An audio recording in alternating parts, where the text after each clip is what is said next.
Good morning, everyone. Thank you for joining us today for our webinar, Capture Your Audience's Attention with Instagram. And our presenter today is Derek Overby from our social media side of the business. And you can maybe hear he's very excited about this. I am, Jill. Just a couple of things before we get started. As usual, there will be time for Q&A, so if you think of questions along the way, go ahead and type those into the box that you see in your GoToWebinar window, and we will answer those at the end of the webinar. Also, the most common question we get for all of our webinars is this being recorded? And the answer is yes, we are recording this. It will go up on our marketing resources page next week. You can get there. The easiest way to get there is just to go to our website, verticalresponse.com. And then you can up the volume. There isn't really any way to up the volume. I could talk louder. I thought you were talking kind of loud. I know, I do too. I am loud. Hold on, just let me check something here. Let's test this really quick. Guys, can you hear us? Just want to make sure we're not muted or something. Jana, can you hear me? The audio is perfect. All Hmm. right. We're going to go with that. Anyway, so what was I saying? Oh, the easiest way to get to our marketing resources page is just go to verticalresponse.com and click on the tab that says resources. And we have a lot of recorded videos there, so you guys should be able to find what you're looking for there. And this one, like I said, will be up there next week. So with that, I'm going to hand this over to Derek since he is so excited to start talking about Instagram. Thank you, Jill. So yes, Instagram. This is what we're going to talk about today. Instagram is a great little platform. The people that are in the know call it IG. So do you're they? an IGer if you are a user of Instagram. Why don't we just roll right into the agenda, because we have a pretty packed agenda. This looks like a lot, but some of these sections are very small, so I don't want to intimidate anybody. But so we're going to first share you what Instagram's all about. We're going to give you some little known facts about Instagram. I showed these to Jill yesterday, and she was I was astonished. She was taken aback. We're going to show you how to set up an account, how to find your connections within Instagram. Then we're going to talk more about actually putting photos up on there. What should you photograph? What are these crazy filters that are in Instagram? I'm going to talk a little bit about the mapping and interaction aspects. We're going to show you what the Explore tab is and how to use hashtags. Most people think you use hashtags only in Twitter, but you can use hashtags in Instagram. And actually, it's a huge part of the Instagram platform. And then I'm going to give you some little tidbits and some extras on how you can make those photos stand out amongst all the other ones that are on Instagram. And then finally, we're going to answer the big question of, can you use Instagram for business, which you will find out. Stay tuned. So what is Instagram? I love this first line that comes straight from the Instagram site. Instagram is a fun and quirky way to share your life with friends through a series of pictures. So this is a social platform just like all the other social platforms out there, whether you're talking about Twitter or Pinterest or Facebook. It is a social network that you can connect to people. But the great thing about it is it's just photos. So you don't even have to really think. You just have to take out that camera and take a picture of something that you find interesting. Just for your information, Instagram is only available for iPhone or the iOS platform, so it can also be used on an iPad and any Android device that has a camera in it. So any Android phone or any tablet that has a camera in it also. It is not available on the website. You can't even sign up for an account on the website. You have to do it from your phone, and I'll show you how to do that in just a little bit. So let's talk about some little facts. It was started in October of 2010. They have grown just crazy, especially lately, because those of you that are familiar with Instagram, or maybe those that you're not familiar, Instagram used to only be available for iPhone. And so back on the mighty date of July 26th of this year, They topped 80 million users, which is a lot of people. Back when they opened it up to the Android platform, they had, what was it? It was a million users sign up in 6 days, I think it was, when they opened up the platform to Android. Oh, I'm sorry, it was 5 million. I thought it was a million. It was 5 million in 6 days, which is just insane. So there used to be another competing platform called PicPlease. It was PICPLZ.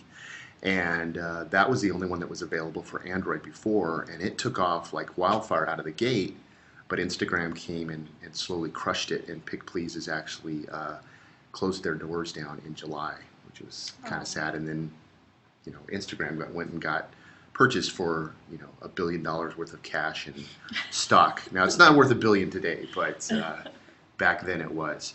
And then the final one that astonished Jill here was that the most followed account outside of the corporate Instagram account is Kim Kardashian, which is, but Justin Bieber is slowly inching up on Kim, so we could be passing him very soon, or passing her very soon. So how do you set up an account? Again, like I said, you can't even go to Instagram.com. Now you can see a lot of information on Instagram.com. You can go to their blog. You can find a lot of help information, but you cannot sign up on your computer. You can only sign up on your phone. So we will have this, we will have this recorded, so you can come back to these, or you can write these down right now. These are just bit.ly links to shorten them, because the real link is really, really long. So you can just go type that into your browser on your phone, and it will take you right to the sign up section. Or you can just go to download the Instagram application from either the iPhone, the App Store, or the Play Store in Google. I don't know why they call it the Play Store, but they do. And then you can download it for the Android device too. Once you download that application, there will be a big sign up button on the bottom. When you click that, you will see this screen that I'm showing you right now. The only thing that you need to put in there is an email, a username, and a password. You don't have to put a phone in there. That's just optional, and you don't even have to put a picture. Now, I wouldn't suggest not putting a picture, because people want to see who they're interacting with. This is a visual platform, and you don't want to hide that, because people just don't like to interact with the standard with default, the gray guy. Yeah, the default gray guy there. So now we're on. So the next thing you're going to want to do is find some connections, and there's a couple different ways that you can do that within the platform. The first one is you can click on the Find and Invite Friends section. And once you do that, it will open up this this little screen that will allow you to find people on a couple different levels. One is from the contact list, and what this will do is you have to give it approval, but it will connect to your address book, and any email that is in your address book that is also connected to an Instagram account, it will pull that up. So you're probably familiar with this, in a lot of other platforms like Facebook and Twitter, where it does the same thing, and then you can easily connect with your friends in bulk rather than doing them singly. You can also use Facebook to connect with the friends that you already have on Facebook that have an account. So if they have an account on Instagram and they are also your Facebook friend, they will show up in this, and you can easily click the follow button on them. Now, Twitter, unfortunately, those guys are protecting their API, and this worked up about until almost a month and a half ago. Yeah, I was going to say it's pretty recent. And I can't believe that Instagram has still left it in here. I don't know if they're doing that on purpose so they can say, we want to help you, but Twitter is not playing nicely. But you can no longer find friends via Twitter. And then there's one in between, the invite friends, but that is basically the contact list, but doing it on an individual basis. So it's not in bulk. So you can find people if you want that way, but it just accesses your address book. And then they have the suggested users tab, and that goes in it. It's just like some of the other platforms like Twitter, where they just throw up what they find is an interesting account, and they just suggest that to you. I've never made the suggested list before, so I don't know what that experience is all about. So what should you photograph? Here are some examples of things that I photograph. I photograph things that I find interesting, that I find funny, that I find odd. You know, you can see here, this is just a sampling of the last couple of months in my life. And, you know, I've gone to Omaha. I obviously walk to work every day, so I see a lot of different things in San Francisco. And I look for things that I find are interesting. What a lot of people react to, which is interesting on Instagram, is architecture. Buildings are a huge interaction point. A friend of mine, Mike Simonson, who is the CEO of a company called Altos Research here in the Bay Area, he loves to take architectural photos, and they're not like they're crazy over the top buildings. He just takes them in a way that makes them very appealing, and he gets a lot of interactions on that. He actually just had one of his photos purchased. There is a company called InstaCanvas that you can upload your photos in there. You can either get a photo printed for yourself, or people can actually purchase them, and then you can make a little money on the side if you take some good photos. And Mike just purchased, or he had one of his photos purchased last week for the first time, and he was all excited. So Derek, you seem to enjoy taking pictures of Apple stores. I like Apple a little bit. This is an Apple store. This is actually this one down here in the bottom, right in the middle. That was the launch of the iPhone 5. Yes, that was Moscone. Yes. The other ones up in there in the top are actually, that's Moscone West, and that was for the developers conference. The one on the color is the one when they were putting up the Apple. I thought that was kind of funny. And then the other one was the morning of, where there was all these crazy Apple developers out there wearing their little jackets and stuff. So that's how you build interaction with it, and then it works just like a regular social platform that you're familiar with. You put something up, and people either like it, they can hit the like button really easily, or they can comment on it. And I'll show you how that works later. But the thing I really want to focus on right now are the filters. Now, filters, this was the first photo platform that had built-in filters in it. And I think that's why it did so well, was the fact that you can take a photo and you can add some artistic aspects to it. You can make yourself a better photographer than you really are. And so this is just a sampling of obviously 8 of the different filters that are in there. There's actually 14 plus the normal. So I guess there's 15 different ways that you can take the photo. The interesting thing is that in the last 2 million plus photos that have been taken on the Instagram platform, 47% of them have been taken with the normal. So there's been no filter put on it whatsoever. Yeah, I am a bit of a Luddite, and I don't have an iPhone or any device of that sort, so I don't use Instagram. But I do know a lot of people who do, and they put up a lot of pictures on various places that I can see them. And although the filters are cool, sometimes I can't tell what it's a picture of if they've gone too crazy with the filters. Right. And so I can understand not wanting to use a filter necessarily, especially when we start talking about like business stuff. If you're taking pictures of products, using a filter might not be a great way for people to see what it is that you have. Exactly. My personal preference is either normal, or the two that I use probably the most are X Pro 2 and then Lo-Fi. I like the 1977 picture of your tree there. That's that old Polaroid camera that's just coming out of there. That works for Christmas trees, but I don't know if that works. Well, the for reason that I everything. use the X Pro 2 and the Lo-Fi are I take a lot of outside shots, and so when it's really bright, that one really makes the photo pop, in my opinion. And so I just want to make it's like it kind of sharpens it.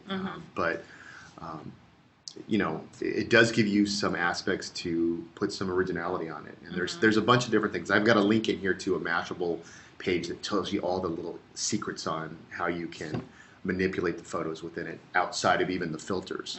I just didn't want to go into detail because it starts to get a little technical, and I was like, this is just a little too much for this.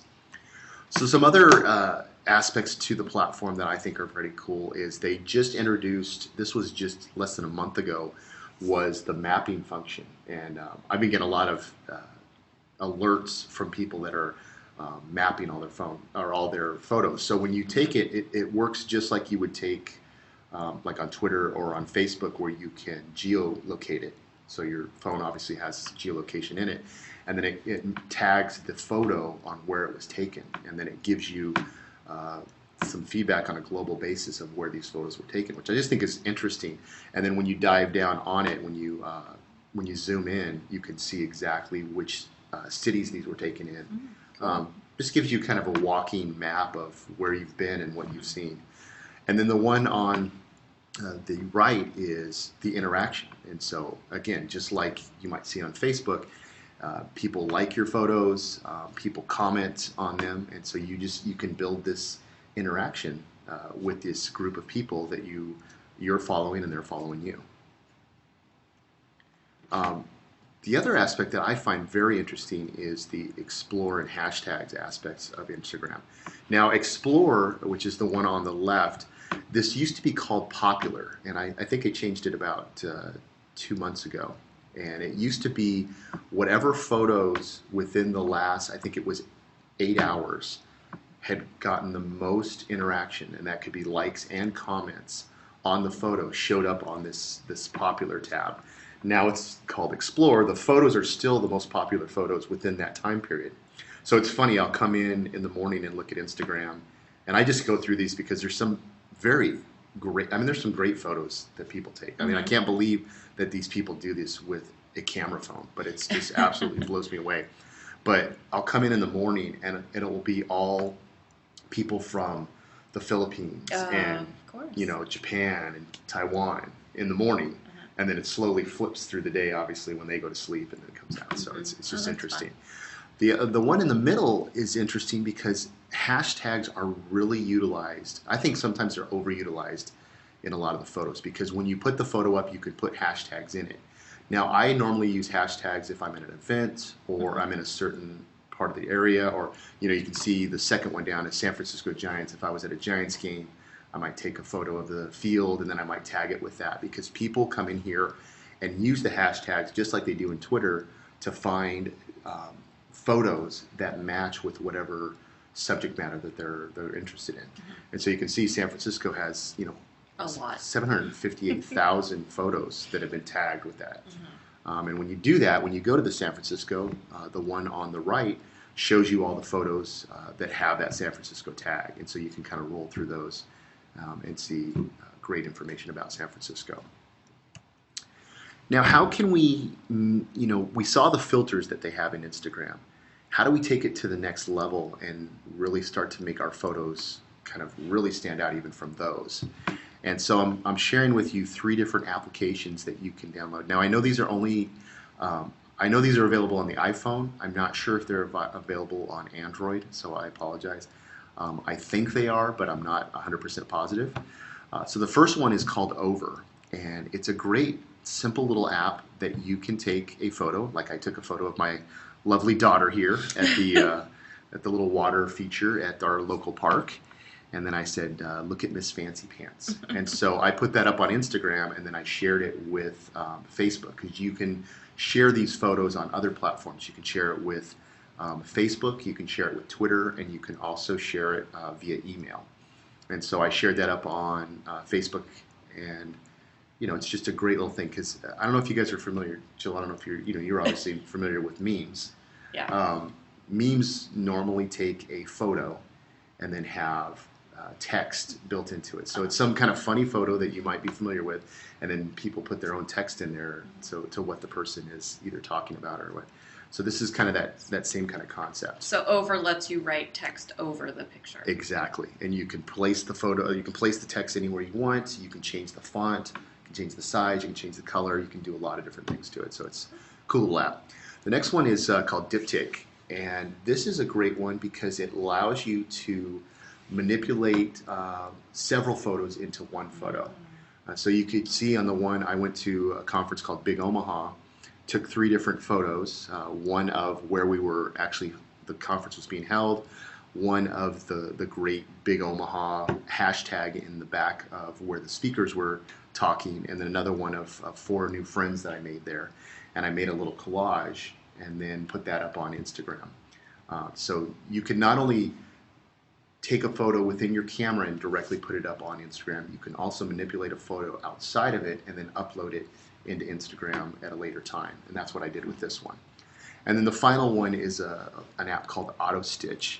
And AutoStitch is cool because you can take several different photos. I think with this particular photo, I was at the Stanford football game, and I took, I think I took 10 photos and then stitched it into one photo. And it's a great thing because you take all these separate photos. It looks like a panorama that you would take with a high-end camera. I took all these different ones, it stitches it all together, and it puts all the And lines is together. there somewhere on, say, a Facebook page one could see a picture you stitched together? I actually think I have this one on. Isn't it on our Facebook page?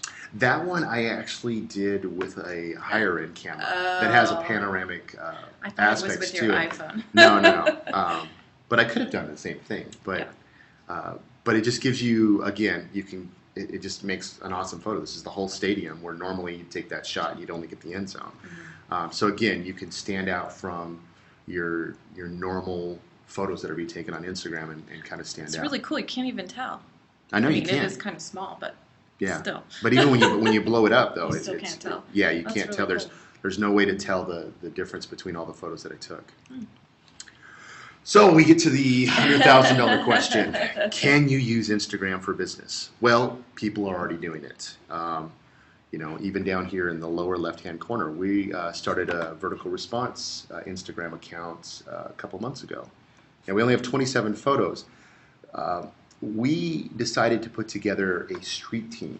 And what I mean by that is we have several people in the office that were willing to take photos for the company.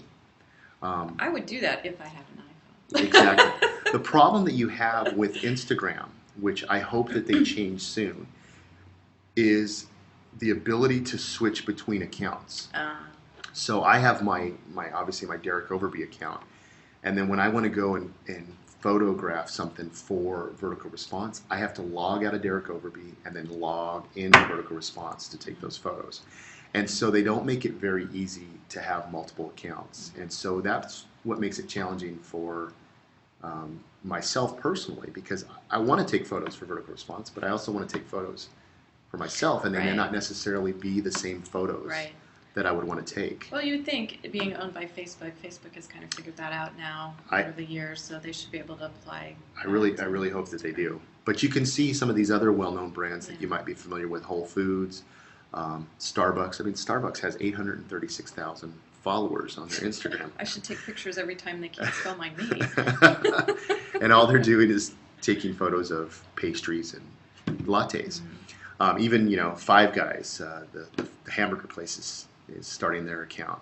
But then you can see other ones I have up in here. These are some smaller accounts. Savvy Auntie is a friend of mine, Melanie, who she's an author and a speaker and everything. She has her own account. And U.S. Open tennis. I thought that was interesting. With tennis season kind of in full bore, these guys are taking photos of their product, which is tennis, and they have a following. So I would say you can use it for business, but because it's a photo-centric platform, it's not a selling platform. It's an interaction platform, and I think that's why I love Instagram so much. Is that marketeers cannot manipulate this because one, people will just not follow them. They'll get bored if they got a bunch of marketing jargon thrown in here. But it really can build deep connections because people gravitate to photos. I mean, photos just move you in a way that no text could ever do. And so it's cool. I like what Five Guys has done there, where they have pictures of their stores or people having fun in their stores. Yeah. That's a nice thing. I mean, that's not selling a product. That's selling an experience. Exactly, and that's something that I think a lot of businesses can relate to and can do really easily. I mean, it's not too hard to take pictures. I mean, that's what of we're your trying to do business. is a little bit, is we show a little bit of fun that's happening in the office. I try to take photos of things around San Francisco because that's obviously our hometown. Right. And try to bring that aspect. And I like what Starbucks has done with the different shots of coffee. Yeah. The football one is great. It's football season and it's getting chilly out there. Everybody needs. You need your coffee on the hashtag there. This is one last I wanted to share with you. This is a friend of mine. Her name is Inez. She lives in Miami. Now she is a real estate agent, and she has obviously gravitated to Instagram on a very massive level. And she has a lot of interaction. She's actually involved in different Instagram groups within the Miami area where they go around and they photograph different aspects of Miami. But she does it in a very subtle way. So she's got three aspects to her life. One is her kind of her personal life, what's going on there. The second one is obviously real estate. And then the third one is she has a social object that she utilizes in a lot of things, and it happens to be mojitos. She does reviews of mojitos all over the Miami area because she loves mojitos, and it's just become an aspect of her personality. And so she tries to interject all of these different aspects around Miami into her Instagram feed. So you see the one, kind of on the bottom, it's the Paramount Bay luxury residence. She probably has a listing there. You can see on her feed, she's got food, she's got houses, she's got scenery. And then even the one on the far left here, where it's just a more of an artistic shot of herself. And she gets a ton of interaction.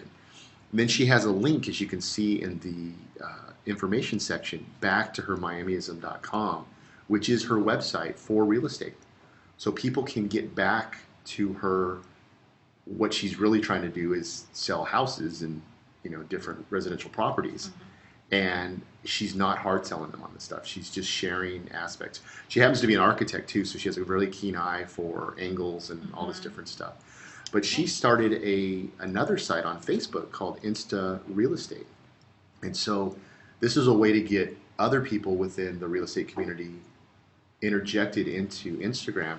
And she does reviews of different feeds and picks out the best photos that she sees within those feeds, which I think is just an interesting way to kind of gravitate people to Instagram as a platform for business too. Yeah, I could actually, I mean, this is a great example, and I could, just looking at these pictures of the things that she's done, I could think of lots of other businesses that could easily incorporate something like this. Like a restaurant could take pictures of the meal of the day if they're having a special, or wineries, or I was thinking about this as I was putting this together yesterday, and I was thinking about all the different applications that could be done, and boutiques. You get a new shipment of a new clothes and stuff, and the things that I have seen on Instagram specifically, and it's kind of runs with Pinterest, which you're obviously very familiar with. Is it fashion and food, like any kind of styling aspect, whether it be makeup or hairstyles or anything, work great on Instagram. And you just see these fashion sites that they literally have 200,000-300,000 followers because people want to get ideas for their life. And if you were a boutique and you could go even beyond what you have in your store, you can really build a huge community. And again, you just have that little link and it goes back to your location. Does it allow you to post your pictures to Pinterest directly, or do you have to do that separately? There is not a Pinterest integration into Instagram. I've got to believe that's got to come up because, but maybe they figure that those guys are really a competition more than a compliment. I don't know. That's possible. But it would be great because a lot of people do the same thing. You can see them on their Instagram thing and on their Pinterest account. Sure. They're posting the same exact things. So here are some resources. Obviously, you can go to the Mighty Vertical Response blog. We have done a ton of different blog posts on Instagram. And yet this is our first Instagram webinar. I find that hard to believe. I do too. But I've also given you a lot of stuff that is on the Instagram site. This Mashable one right here, this fourth one down, Instagram for Beginners is a great little tutorial that just takes you right through the kind of the basics, to kind of like what I went through, but in a little bit more detail. This Webstagram is interesting because it gives you all of the stats on what's happening. Because they have what they call an open API within the Instagram platform, people can take that data and find out what people are, what are the most popular hashtags. Interesting. What kind of photos, what filters have been used over the last however many photos that you do within the period. It just gives you a lot of great kind of information. And then again, the one I was talking about earlier, the Insta Canvas. The one at the very bottom. At the very bottom. I can't see you point. I'm sorry. I'm pointing at it and it's not happening. The one at the very bottom, Insta Canvas, you can take the photos that you have taken on your Instagram account, upload those, and actually get a a nice canvas for around, I think, $39. Nice printed piece that you could put up on your wall. So.